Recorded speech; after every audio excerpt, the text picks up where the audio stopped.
गेले अनेक वर्ष मुंबईमधले मान्सूनपूर्वीची आम्ही कामं पाहणी करायचो, साधारणपणे आढावा बैठका घ्यायचो.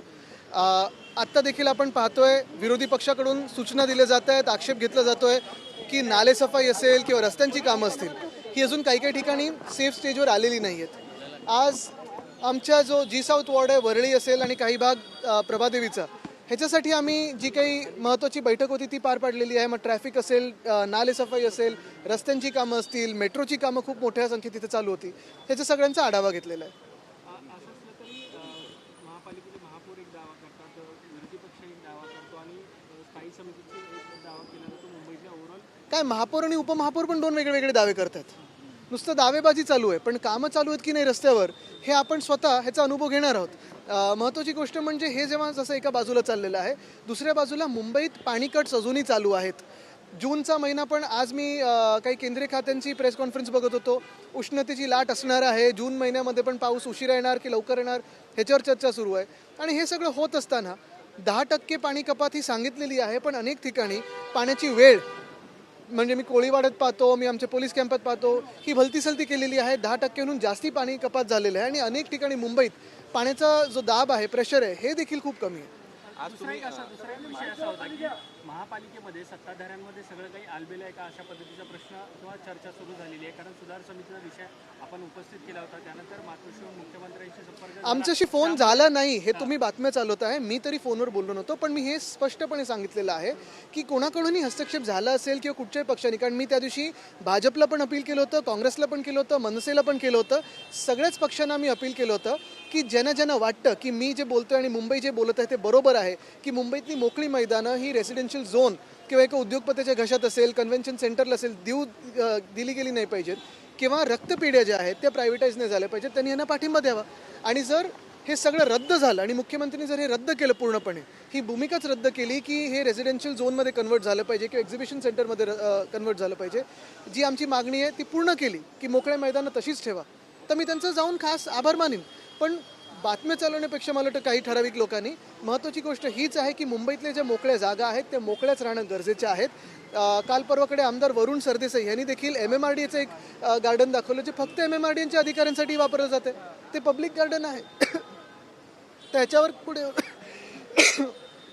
काम होणं गरजेचं आहे.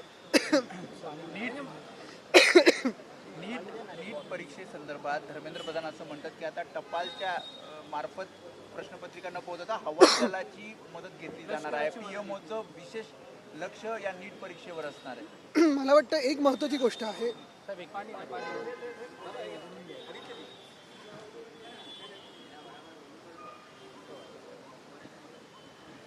बिस्लेरीची ॲड होते, थंडा थंडा कूल कूल. नाही, ते पब्लिक स्पेस कसं बंद झालं होतं तसं माझं पण थोडा आवाज बंद झाला होता. पण महत्त्वाची गोष्ट हेच आहे, मी MMRDचं पण जे सांगत होतो, पैसा जनतेचा आणि वापरतात अधिकारी. तसंच आत्ता जे आपण नीटचं सांगत आहात, आर्मीची गरज लागणार आहे, एअरफोर्सची गरज लागणार आहे, हे सगळं ठीक आहे, पण आर्मी, एअरफोर्स, नेव्ही ह्याचं काम देशाची सुरक्षा आहे. आणि जर तुम्ही ह्या सगळ्या संस्थांशिवाय एक एक्झामिनेशन नीट नसेल घेऊ शकत, तर तुम्ही मग त्या खुर्चीवर का बसलेलात? तुमची का हकलपट्टी झाली पाहिजे धर्मेंद्र प्रधान मंत्री म्हणून? कारण तुम्ही सगळ्यासाठीच जर बळ लावणार सर, निवडणुकींसाठी BSF, CRPF हे लावत आहे, देशाची सुरक्षा कोण करत आहे, मग कोणाच्या हातात आहे हे माहिती नाही. मग तुम्ही काय आता परीक्षांसाठी एअरफोर्सचा वापर करणार, म्हणजे तुम्ही नेमकं काय काय करणार? हे खरं तर आपण पाहिलं तर देशाच्या सगळ्याच संस्थांचा अपमान करत आहेत. आणि तुम्ही किती अकार्यक्षम आहात मंत्री म्हणून ह्याचं हे जागतं जिथं उदाहरण आहे. 100% तुम्ही बघा, नीटची परीक्षा असेल किंवा आता CBSEचा गोंधळ असेल, CBSEचे OSMचं टेंडर दिलं गेलं, कोणी दिलं? आता काल CBSE कडून सगळ्या प्रिन्सिपल्सना सांगितलेलं आहे की तुम्ही रील्स बनवा, म्हणजे एक रेल मंत्री हे रील मंत्री झालेले आहेत, आता हे शिक्षण मंत्री पण रील मंत्री होणार. हे रीलवरनं थोडं बाहेर पडून, इन्फ्लुएन्सरच्या जगातून बाहेर पडून थोडं तरी भाजपाने काम केलं पाहिजे. राजीनाम्याची मागणी केली जाते सोशल मीडियावरती, तर त्या संदर्भात एक प्लॅटफॉर्म देखील उभा राहिलेला आहे. आपल्याकडून राजीनाम्याची मागणी आम्ही पहिल्या दिवसापासून करत आहोत, कारण तुम्ही बघा नीटच्या ज्या परीक्षेचा गोंधळ आहे त्याच्यातून कुठच्या प्रकारचं तुम्ही वैद्यकीय शिक्षण देणार आणि कुठच्या प्रकारचे डॉक्टर पुढे येणार. दुसरी गोष्ट म्हणजे CBSEचा जो गोंधळ झालेला आहे, तुम्ही आज मला सांगा ना, सगळं काही गोष्टी 2047, 2056, 2030 आजच्यासाठी काय? आणि आज जे मुलं ह्याच्यातून पास आउट होतील जागतिक स्थितीवर, म्हणजे आता ते कुठचं मध्ये गलगोटे वगैरे सोडून द्या, पण बाकी कुठची युनिव्हर्सिटी ह्या मुलांना पुढे काय शिक्षण देणार आहेत किंवा ॲडमिशन देणार आहेत? पुण्यामध्ये आज विषारी दारूमुळे अनेकांचा मृत्यू झालेला आहे. या घटनेकडे आपण कसं बघता? एकीकडे महाराष्ट्रात ड्रग्सचे साठे सापडतात, अहो, ज्या पुण्यामध्ये आत्ता तुम्ही पाहिलं असेल न्यायव्यवस्थेतून जो आत्ता सुटला तो मुलगा पोर्शेनी ज्या 2 लोकांना उडवलं, तो जाऊन पार्टी करतोय. म्हणजे 2 लोकांचे जीव गेलेले आहेत. केसमध्ये काय सांगितलं ते एसे लिहून द्या आणि तो बाहेर जाऊन पार्टी करतोय निर्लज्जपणे. त्याच्या पूर्ण परिवाराला आत टाकलं पाहिजे आणि शिक्षा दिली पाहिजे. त्या मुलाला फाशी दिली पाहिजे, कारण त्यांनी जसं चालवलं. कशाचा तुम्ही साजरा करताय? आणि मग पुण्यात आत्ता मी पाहतोय कर्फ्यू लागलेला आहे. हा नेमका कर्फ्यू कोणासाठी आहे? पेट्रोलसाठी, डिझेलसाठी लावलेला आहे की कायदा सुव्यवस्थेच्या परिस्थितीसाठी लावलेला आहे? कुठच्या जागतिक शहरामध्ये आत्ता 10पर्यंत कर्फ्यू लागतो? आधी दुसरा एक प्रश्न होता की मनोज जरांगे पाटील जे आहेत ते पुन्हा एकदा मराठा समाजाच्या आरक्षणाच्या प्रश्नावर घेऊन उद्यापासून आमरण उपोषणाला बसतात आणि सरकारला त्यांनी जे आश्वासनं पण मागच्या वेळी जी आश्वासनं दिली आणि मागच्या वेळी जो पूर्ण जे काही हे मागे घेतलं गेलं त्या आश्वासनाचं पुढे काय झालं? आणि ही सरकार आणि हे मिंदे हे खरोखर एकनाथ मिंदे यांच्यावर विश्वास ठेवू जाऊ शकतो का? हा विचार समाजाने करणं गरजेचं आहे. टेंडरवरून वाद सुरू असल्याचं पाहायला मिळते. पार्थ पवार आणि छगन भुजबळ यांच्यामध्ये हा वाद झाला. छगन भुजबळांनी थेट नकार दिला.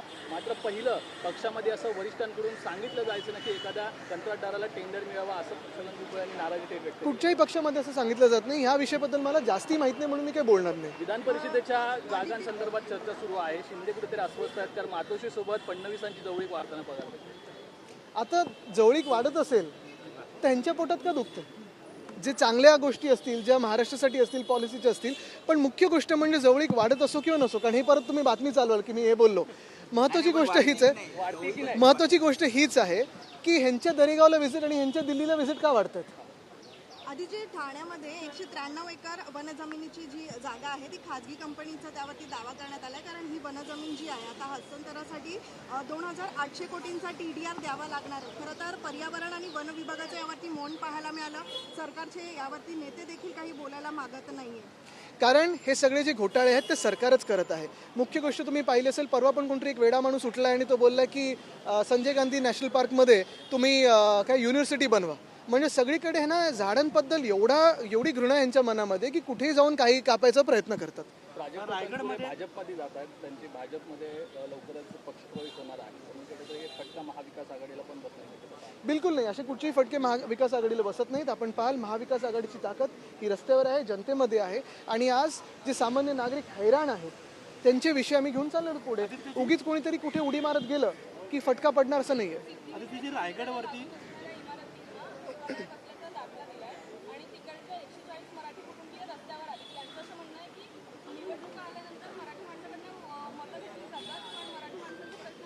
तुम्ही कुठचं बोलता? जनार्दन चाळ. तो विषय थोडा मला माहिती आहे. ती नॉनसेस प्रॉपर्टी आहे.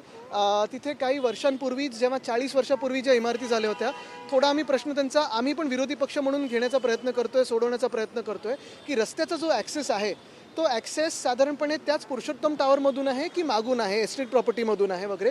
हे सगळे तांत्रिक मुद्दे आम्ही तरी सोडवण्याचा प्रयत्न करतोय. ते लोक काही मला ठराविक भेटून गेले. सरकारकडून त्यांना अर्थात मदत होणं अपेक्षित आहे आणि ती देखील आम्ही मागणी करत आहोत. आता तुझे रायगडवरचा एक व्हिडिओ जो आहे तो व्हायरल होतोय मोठ्या पद्धतीनं.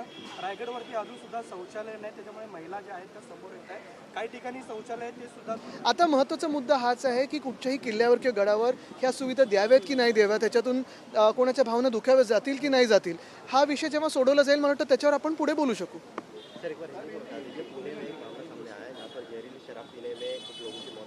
देवेंद्र फडणवीस ने कहा है कि 8 लोगों को गिरफ्तार किया गया है और इसका पूरा नहीं, गिरफ्तारियां होती है, कुछ एक्शन ऐसे दिखाने के लिए होते हैं, लेकिन आपने देखा होगा कल परसों में एक वीडियो और भी आया पुणे से कि जिस बच्चे ने पोर्शे चला के 2 लोगों की हत्या कर दी, वो जैसे ही जेल से छूट के आया वो तो जश्न मना रहा है, पार्टी कर रहा है, वापस दारू पार्टी कर रहा होगा, क्या कर रहा होगा. पूरी फैमिली को उनकी जेल में डालना चाहिए.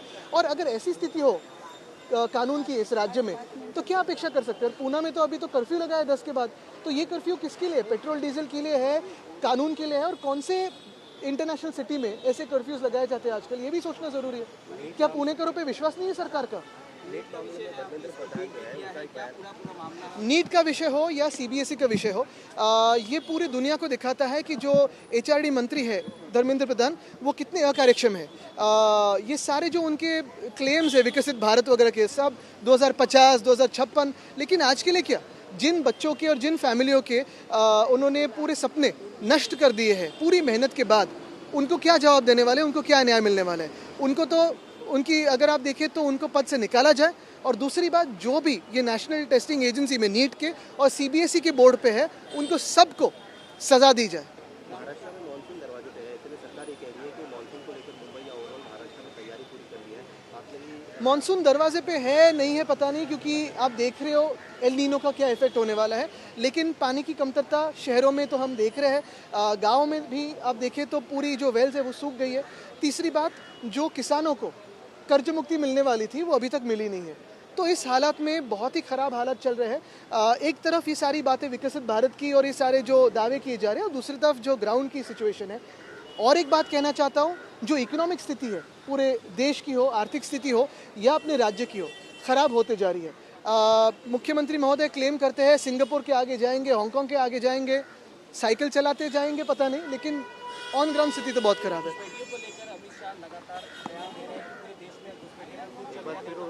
भाई घुसपैठियों को निकालो, लेकिन पहला सवाल तो ये है 12 साल से आप ही की सरकार है, प्रधानमंत्री कौन है, गृह मंत्री कौन है, इस पे भी गौर किया जाए। और ये घुसपैठी आए कैसे पहली, तो ये पहले इसका जवाब दे। दूसरी बात, घुसपैठियों के बारे में तो सजा कीजिए ही, लेकिन जो देश के नागरिक है उनको तो सुख सुविधाएं दीजिए, उनको तो जो आश्वासन दिए थे आपने वो पूरे कीजिए। कर्नाटक में जिस तरीके से मुख्यमंत्री को लेकर दावे कर रहे हैं, डीके शिवकुमार की बात हो रही है, राज्यपाल जो है खुद वहाँ पर उपलब्ध नहीं है। राज्यपाल ये पद क्या ज़रूरी है इस देश में? राजभवन में रहते हैं, जनता से पगार लेते हैं, लेकिन राजनीति कर रहे हैं। ये सारी जो कॉलोनियल बातें हैं, इस पे मुझे लगता है कि अभी सिर्फ चर्चा नहीं, अभी एक्शन होने ज़रूरी है। अगर सच में भाजपा एंटी कॉलोनियल हो तो राज्यपाल ये पद ही निकाल देना चाहिए, क्योंकि जो जनता से चुन के आया है उसने ये राज्यपाल से बातें सुनना, राज्यपाल ने सरकारों में हस्तक्षेप करना, ये मुझे लगता नहीं ठीक है। दूसरी बात यह है कि जैसे मुख्यमंत्री कर्नाटक के बदले गए हैं, बिहार में तो ऐसे नहीं हुआ था। बिहार में बहुत सारी गड़बड़ी हुई थी, वो भी तुलना आप कीजिए।